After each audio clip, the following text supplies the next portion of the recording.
Ready start. વિદ્વાન single જજે રીટ petition ફગાવી દીધી હતી. તે હુકમ વર્ષ 2011માં આવ્યો હતો. વિદ્વાન સિંગલ જજના નિર્ણયને સામાવાળાઓએ એલપીએથી પડકારેલ. વર્ષ 2011માં ડિવિઝન બેન્ચે વચગાળાની રાહત આપી હતી અને યથાસ્થિતિ જાળવી રાખવાનો નિર્દેશ આપ્યો અને ઉક્ત વચગાળાના આદેશને અનુસરીને સામાવાળાઓને સરકાર સાથે સેવામાં ચાલુ રાખવામાં આવ્યા હતા.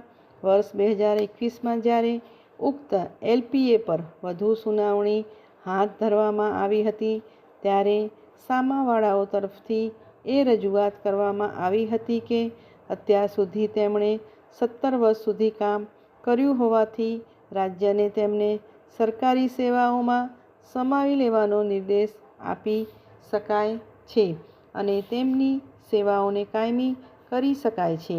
સામાવાળાઓએ લાંબો સમય એટલે કે 17 વર્ષ સુધી કામ કર્યું હોવાનું અવલોકન કરી ડિવિઝન બેન્ચે રાજ્યને આદેશ આપ્યો કે જો જરૂરી હોય તો વધારાની જગ્યાઓ ઊભી કરીને સામાવાળાઓને કાયમી સેવાઓમાં સમાવવાની બાબત પર વિચાર કરે.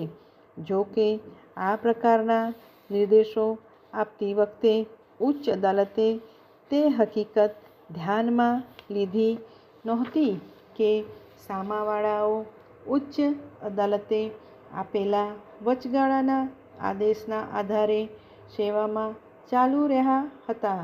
ડિવિઝન બેન્ચે આ હકીકતને ધ્યાને લીધી નથી અને અથવા આ હકીકત પર વિચાર કર્યો નથી કે સામાવાળાઓની શરૂઆતમાં 11 મહિનાના સમયગાળા માટે અને તે પણ એક ફિક્સ પગાર પર અને તે પણ એક હંગામી એકમ પ્રોજેક્ટ ઇમ્પ્લિમેન્ટેશન યુનિટમાં નિમણૂક કરવામાં આવી હતી જેની રચના ભૂકંપ પછીના પુનર્વસન કાર્યક્રમ માટે કરવામાં આવી હતી.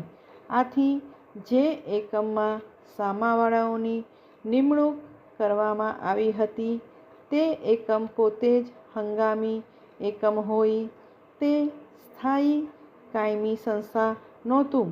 જે જગ્યા પર સામાવાળાઓની નિમણૂક કરવામાં આવી હતી અને જે જગ્યાઓ પર તેઓ કામ કરી રહ્યા હતા તે સરકારની કોઈપણ સ્થાયી સંસ્થામાં મંજૂર કરેલી જગ્યાઓ નહોતી.